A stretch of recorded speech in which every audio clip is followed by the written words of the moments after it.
Hello everyone, I'm Yoshi now, and in today's video I'm going to share an opinion that might be a bit controversial. In my view, Daisy is the worst character in the Super Mario universe. Throughout this video, I will calmly explain why I believe Daisy is a generic character, poorly handled by Nintendo, and why even today she appears in a place where, in my opinion, she does not really belong. To begin with, it's important to understand Daisy's origins. Her first appearance was in 1989 in Super Mario Land, where she was introduced as the princess of the kingdom known as Sarah's Land.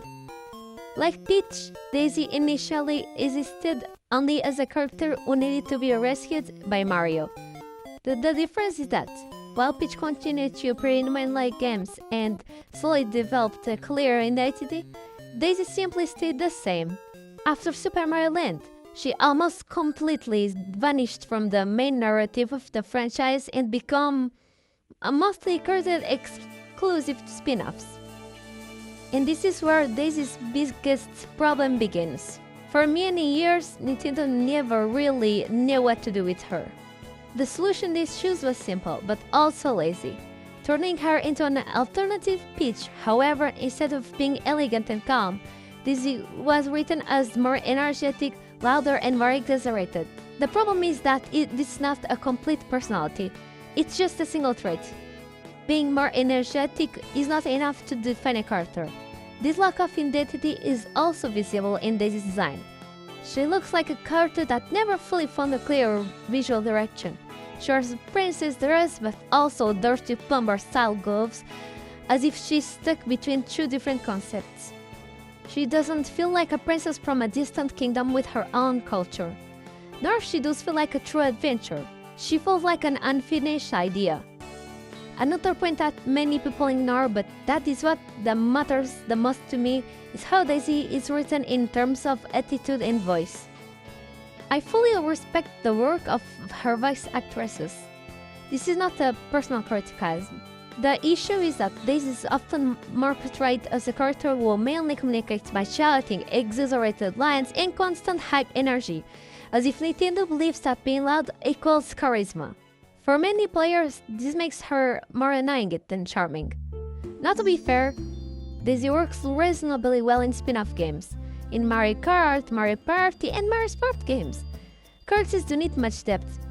In those contexts, Daisy fits as a more aggressive, competitive, and explosive option. The problem appears when Nintendo decides to include her as playable character in main platforming games, such as Super Mario Bros. Wonder in a mainline game.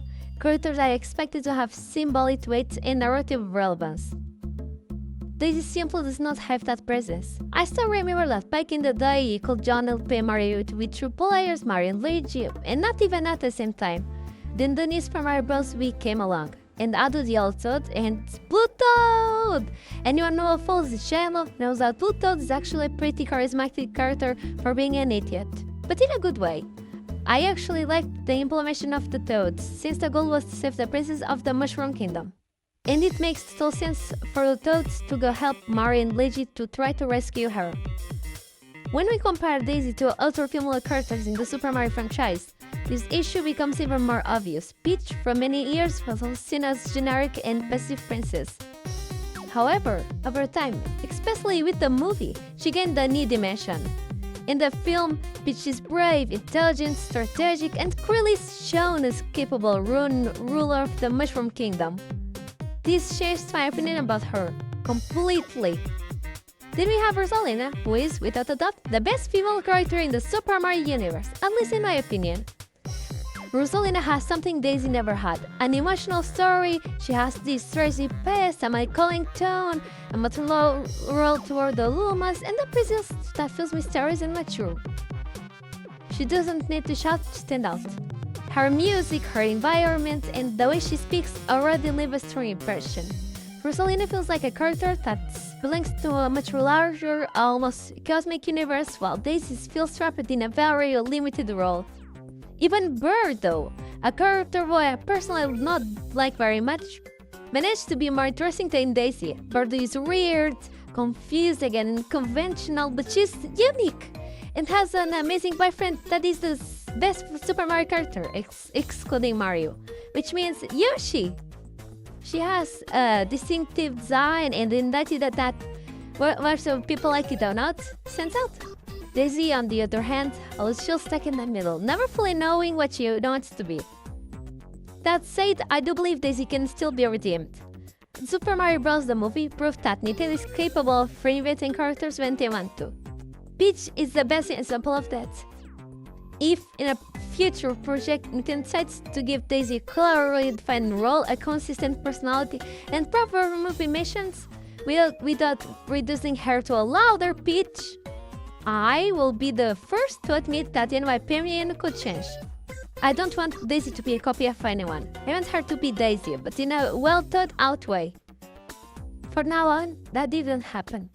At this moment, Daisy remains the weakest main female characters of the Super Mario universe. Not because she's bad, but because she's the most poorly used. The fault is not entirely hers, it's mostly Nintendo's. But until that changes, this is my opinion. Now, I would really like to hear yours. Let me know in the comments down below if you agree, disagree, or think I'm going insane. If you would like to see more opinion-based videos like this, leave a like, subscribe to the channel because this helps a lot. And thank you very much for watching. Yoshi out!